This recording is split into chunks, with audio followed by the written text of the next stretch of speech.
है everyone, good evening. तो friends, कैसे हो आप सब? आई होप आप सब बहुत अच्छे होंगे। तो फिर से एक बार आप सभी का स्वागत है मेरे चैनल लाइफ ऑफ नीरा में। तो जी अभी हो रहे हैं शाम के 4 और मैं आ गई हूँ किचन को साफ़ करने, क्योंकि बच्चे अभी जस्ट आए थे स्कूल से और खाना वाना खा के वो उठ गए हैं।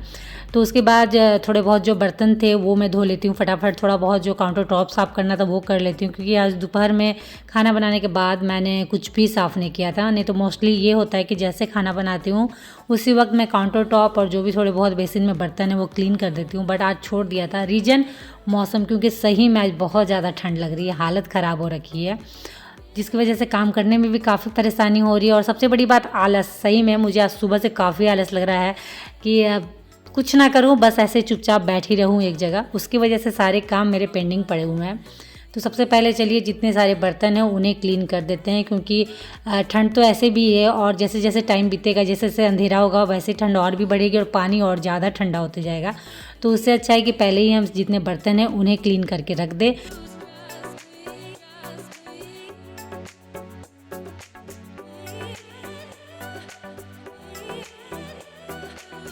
तो जी बर्तन सारे वॉश हो गए थे और मैं आ गई थी बालकनी में। मौसम आप देख सकते हो 4 साढ़े 4 में ये हाल है मौसम का। तो कपड़े मैंने डाले थे थोड़े बहुत बालकनी में, तो वो सूखे तो थे नहीं, बट अगर मैं छोड़ दूँ उन्हें तो वो और ज़्यादा गीले और भींगे हुए लगेंगे। तो मैंने कपड़े उठा लिए। मन तो काफ़ी कर रहा है कि अभी थोड़ी देर बालकनी में ही खड़ी रहूँ, बट अभी टाइम नहीं है, क्योंकि अचानक फ़ोन आया है कि कुछ घर में गेस्ट आने वाले हैं।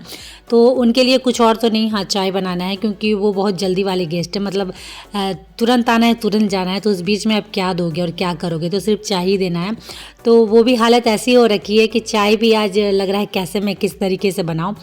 तो एक्चुअली वो लोग थे 4-5 जन, और जो मेरा चाय वाला सस्पेंस है वो 3 लीटर का है। तो उसमें इतनी चाय प्रॉपर आ नहीं रही थी, क्योंकि हम लोग देखिए घर में 2 ही जन रहते हैं, 2 ही जन चाय पीते हैं, तो ये 3 लीटर वाला काफ़ी है। तो अभी मुझे उसमें काफ़ी दिक्कत हो रही थी। और क्या होता है ना, 4-5 जन आने से भी ना, अगर आप धीरे धीरे उसमें बना रहे हो 3 लीटर वाले में तो बन जाता है। बट एकदम अभी काफ़ी हड़बड़ी में बनाना था और मुझे लग रहा था मैं कैसे किस तरीके से बनाऊँ। और चाय का क्या है ना कि जब तक वो अच्छे से खौलेगा नहीं तो चाय का टेस्ट नहीं आता। अगर आप चाय दे रहे हो या खुद भी पी रहे हो तो जब तक आप उसे अच्छे से नहीं खौलाओगे तो चाय में मज़ा नहीं आता है। और खासकर अगर आपके घर में कोई गेस्ट आए और आप जैसे तैसे चाय दे दो तो वो ठीक नहीं, उसमें काफ़ी सुनने तो मिलेगा ही, खुद में अच्छा नहीं रहेगा, लगेगा कि कैसा मैंने चाय बना के दे दिया। एक तो वैसे भी वो लोग कुछ नाश्ता पानी कुछ भी नहीं, सिर्फ चाय ले रहे और उसमें भी ऐसी चाय। तो फिर मैंने उसको बड़े वाले बर्तन में डाल के अच्छे से खौलाया और फिर चाय भी मैंने उन लोगों को दे दिया। तो फाइनली वो लोग थोड़ी देर बैठे, चाय भी पिए, फिर वो चले गए। उसके बाद मैं वापस किचन आ गई थी खाने की तैयारी करने। और आज खाने में बिल्कुल समझ में नहीं आ रहा था क्या बनाऊँ, क्योंकि सब्जी के नाम पे घर में सिर्फ थी आलू मटर। और मैं सच बोलूँ, मैं आलू मटर, आलू गोभी मटर ये सब खा खा के मैं बोर हो चुकी हूँ। मतलब पर डे एक ही तरीके का खाना खाओगे, रोटी चावल तो चलिए फिर भी चलती है, बट सब्जी रोज़ एक ही तरीके का। और क्या होता है ना, सीजनरी में सीजन वाली ही सब्जियां ज़्यादा आपको मिलेगी। जैसे अभी गोभी और मटर का सीज़न है तो गोभी और मटर घर में भर भर के आपके आएंगे और वो बना बना के काफ़ी बोर लगता है। और आप डेली कितनी भी तरीके नए नए तरीके आजमा लो, बट फिर भी एक ही तरह की सब्जियाँ खा के काफ़ी बोर लगता है। तो इसीलिए सबसे अच्छा सॉल्यूशन है कि आलू की भुंजिया बना दिया जाए। वैसे भी बच्चों को काफ़ी पसंद है। और सेकंड रीज़न ये है कि बच्चों के एग्ज़ाम के डेट आ गए हैं, जो कि फरवरी के फर्स्ट वीक से एक का और सेकंड दूसरे वाले का फरवरी के सेकंड वीक से स्टार्ट हो रहा है। तो अभी मुझे थोड़ा सा शाम के कामों को साइड करके बच्चों पे ध्यान देना बहुत ज़रूरी होगा, क्योंकि आप अगर बच्चों को छोड़ दो, बोलो पढ़ो, तो वो बिल्कुल नहीं पढ़ते हैं। मेरे बच्चे तो खास करके मैं बोल के आऊँ कि तुम लोग पढ़ो, मैं इधर काम कर रही हूँ, बीच बीच में देखूंगी, तो वो भूल जाइए कि वो पढ़ने वाले हैं।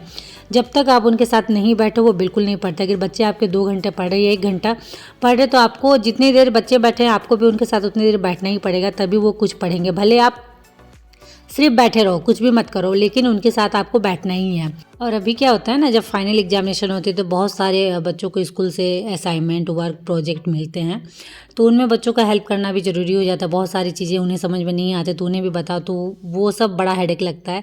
और वो आप शांति से बैठ के उन्हें नहीं समझाओगे तो नहीं समझेंगे। और सेकेंड चीज़, भले ही ऑफलाइन क्लासेस चल रही है लेकिन बहुत सारी चीज़ें भी अभी ऑनलाइन इनकी आती है। इनके जो ऐप हैं स्कूल के, उनमें भेज दी जाती है कि ऐसा करना है वैसा करना है, तो फिर उसमें भी माथा खपाओ।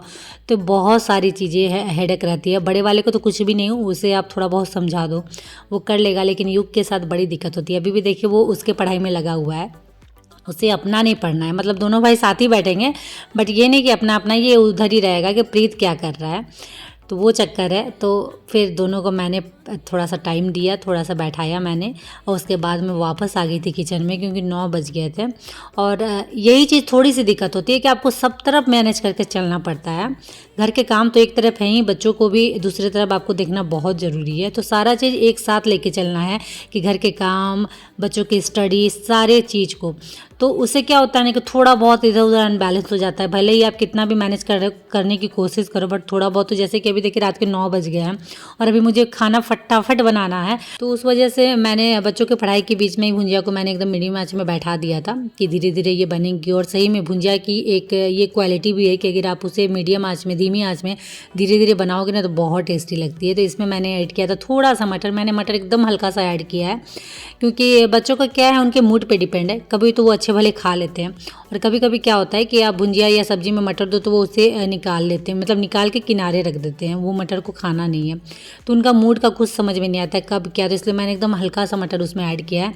अब बस मुझे थोड़ी बहुत रोटियाँ बनानी थी तो वो मैंने बनाना स्टार्ट कर दिया है क्योंकि भुंजिया लगभग रेडी है, बस रोटी बनाऊंगी और बच्चों को दूंगी। तो उसी बीच ये भी आ गए थे और ये लेके आ गए थे अपने साथ मोमो। तो मोमो का नाम सुन के बच्चे ऑलरेडी बहुत ज़्यादा एक्साइटेड हो गए थे और वो बार बार किचन आ रहे थे कि खाना जल्दी दो जल्दी दो।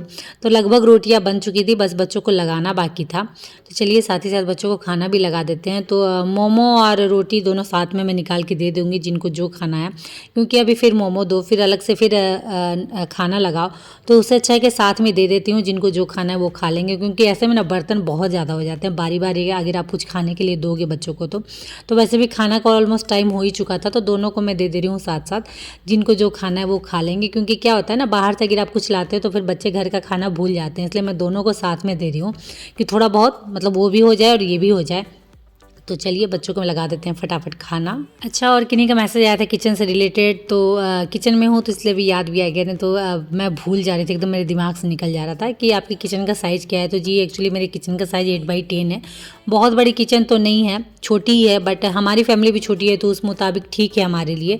सारे चीज़ अच्छे से मैनेज हो जाते हैं, ऊपर से प्लस मैंने स्टोरेज थोड़े बहुत बना लिए हैं तो अच्छे से ऑर्गेनाइज होके रहते हैं। नहीं तो बड़ी फैमिली अगर आपके घर में है तो थोड़ी सी ये किचन शायद छोटी लगे आपको, क्योंकि ज़्यादा बड़ी साइज़ है नहीं। तो चलिए ये तो हो गया। और ये है नेक्स्ट डे मॉर्निंग। तो गुड मॉर्निंग फ्रेंड्स, बच्चों का स्कूल का टाइम हो गया था तो खाना वाना मतलब नाश्ता उन्हें मैंने दे दिया था, बस उसके उनके लंच और वाटर बोतल रेडी करना था, तो वो रेडी करके मैंने बैग में डाल दिया है। और कुछ छोटी छोटी चीज़ें जैसे हैंकी ये सब मैं याद कर रही हूँ, क्योंकि बच्चे जब तक स्कूल नहीं निकलते ना बहुत ज़्यादा हड़बड़ाहट रहती है कि तुमने ये लिया कि नहीं, वो लिया कि नहीं, बहुत सारी चीज़ें याद करनी पड़ती है। क्योंकि बच्चे बिल्कुल याद नहीं करते, वो ऐसे ही निकल जाएंगे। वो वैसे भी पूरी तरह से डिपेंडेंट रहते हैं कि मम्मी है डाल देगी वाला चक्कर। यहाँ तक कि मेरा बड़ा बेटा भी, वो भी बहुत सारी चीज़ें भूलता है, तो इसलिए मुझे दोनों की चीज़ें याद रखनी पड़ती है कि तुमने ये लिया कि नहीं, वो लिया कि नहीं। तो थोड़ी सी टेंशन बनी रहती है। तो चलिए युग निकल गया है और अभी प्रीत के निकलने की बारी है, क्योंकि दोनों के टाइमिंग में 5-10 मिनट का डिफरेंसेज है। वो 5 मिनट पहले निकलता है और ये 5 मिनट बाद निकलता है।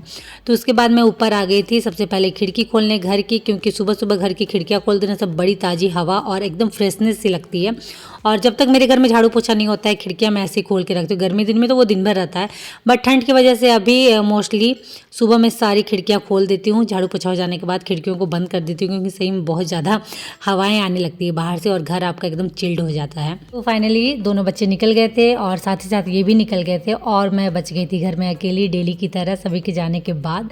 तो चलिए अब स्टार्ट करना है काम, लेकिन उससे पहले ये किचन को क्लीन करना है, सेट करना है, क्योंकि किचन की हालत आप देख सकते हो क्या हो रखी है। रोज़ सुबह की यही हालत होती है, किसी दिन कम किसी दिन थोड़ी ज़्यादा, बट आज थोड़ा ज़्यादा बिखरा हुआ लग रहा है।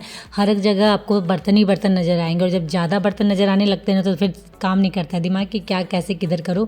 इसमें तो ज़्यादा से ज़्यादा बर्तन धोने वाले हैं, तो आज बर्तन काफ़ी होने वाले हैं धोने के लिए। और मैं कोशिश करती हूँ डेली कि ठंड के दिनों में कम बर्तन हो, लेकिन कोई ऐसा दिन नहीं है जिसमें कम बर्तन हो। सुबह दोपहर शाम लगभग बर्तन उतने ही रहते हैं और थोड़े थोड़े करके वो जमा होते ही रहते हैं किचन सिंक में। तो चलिए फ्रेंड, इसी के साथ इस ब्लॉग को मैं करती हूँ यहीं एंड, और उम्मीद करती हूँ कि आज का ब्लॉग आप लोगों को अच्छा लगा हो। तो अच्छा लगा फ्रेंड तो फटाफट लाइक करिए, शेयर करिए और मेरे चैनल को सब्सक्राइब जरूर कर लीजिएगा। तो चलिए आज के लिए इतना ही, मिलते हैं नेक्स्ट ब्लॉग में, तब तक के लिए बाय और आप सब अपना ख्याल रखिएगा।